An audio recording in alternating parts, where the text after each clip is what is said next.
আজকে শুক্রবার। শুক্রবার মানে তো আমাদের যে একটা প্ল্যান থাকে প্রতি শুক্রবারে। তো আজকে আমরা সবাই মিলে প্ল্যান করছি যে ফুটবল খেলতে যাম, বড় ভাই আর ছোট ভাইরা।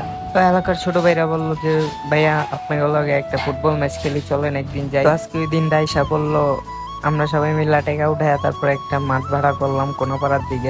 এরপর যাত্রাবাড়ি থেকে একটা লেগুনে উঠছি। লেগুনার ভিতরে কয়জন তা আপনারা মানে সবাই না নামলে বুঝতে পারবেন না, ওইটা পরে দেখাইতাছি নামার সব। তো সবাই মিলা লেগুনার ভিতরে অনেক চাউরামি করতেছে, একজন আরেকজনের ঘুষা কি যা যেমনে পারতাছে অমনে করে মারতাছে, সিফা দণ্ডা ইয়ো দেখায়। আর এই পোলারে তো খালি দৈরা দৈরা একটু পর পয়ে মারামারি শুরু, একটা আরেকটারে মারতে নেওয়ার উপর লাগে সব মাইট। এরপরে দেখতে দেখতে আমরা এসে পড়ছি কোনাপাড়া রোডে। কোনাপাড়া রোডে আসার পর সিফাদের রাতে মোবাইল দিছি যে তুই বাইরের থেকে ভিউজ নেই, হয়তো বারবার ভিউজ নিতেছে। এই রোডটা আসলে অনেক সুন্দর। এই রোডটা আমি যতবার যাই ততইবারই আমার থেকে ভালো লাগে, এই জন্য আমি এই রোডটারে বেশি ভালোবাসি। আর যে কোনো প্রোগ্রাম থাকলে আমরা এটার মধ্যে, এই রোডের মধ্যে বেশি আসি। এই রোডে আমরা প্রতি শুক্রবারে খেলতে আর কি, এই রোডে তো আর খেলতাম না, মানে এই রোড দিয়ে যাওয়ার পর একটা মাঠ ছিল কোনাপাড়া মাঠ, ওইটার মধ্যে খেলতাম। এখানে দেখছেন উপর থেকে কি সুন্দর লাগতেছে। তারপর দেখতে দেখতে আমরা চলে আইসা পড়ছি আমাদের কাঙ্ক্ষিত এই মাঠে। মাঠ তো একটা পুকুরের মাঝখানে দিয়া তারপর যাওয়া। দেখেন লেগুনার মধ্যে কতজন আসছিল, আপনাদেরকে দেখাইতে চেয়েছিলাম। এখন দেখেন এই যে আমি নামছি, তারপর ছোট ভাইডি সব নামতাছে একজন একজন কইরা। তো সামনে মনে হয় 10 জন, 11, 12, 13, 14, 15, 16 টোটাল আমরা মনে হয় 30 জনের মতো গেছি। তো একটু পরেই দেখতে পারবেন সবাই আবার দেখা মনে। ওই যে একজন সামনে বইছে, পিছে জায়গা। তারপরে রাস্তার সাইড ধরে আমরা যাওয়া শুরু করছি আমাদের সে ভাড়াকৃত স্টেডিয়ামে। তারপরে স্টেডিয়াম না, এটা ইনডোর কয়। তো ইনডোর আর যাই হোক, আমরা খেলার জন্য সবাই মিলে নিচ্ছি সেই ইনডোরটা ভাড়ায়। দেখেন পুকুরের মাঝখানে আমাদের ইনডোর।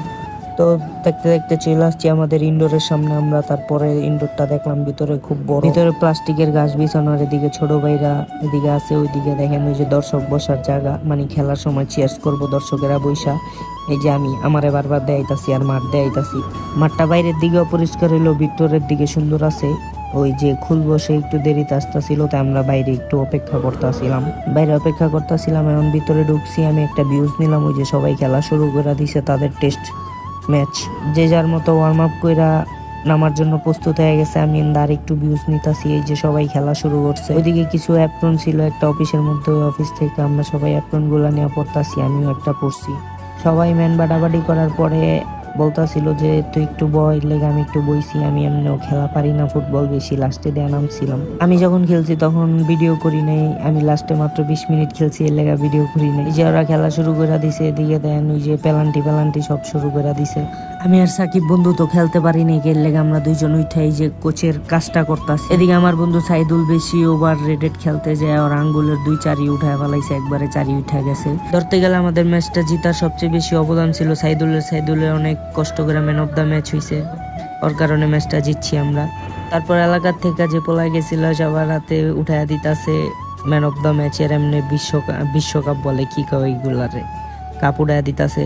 সাইদের গ্রুপের ক্যাপ্টেন বানাইছিলাম, এর লেগা কাপটা ওরাতে উড়াইয়া দিছে। সবাই মিল্লা চিয়ার্স করতাছি। দেখেন সাইদে চাইছে আর্জেন্টিনা জেতার পর মেসি যেমনি সেলিব্রেশন করছে অন্য একটা সেলিব্রেশন করব।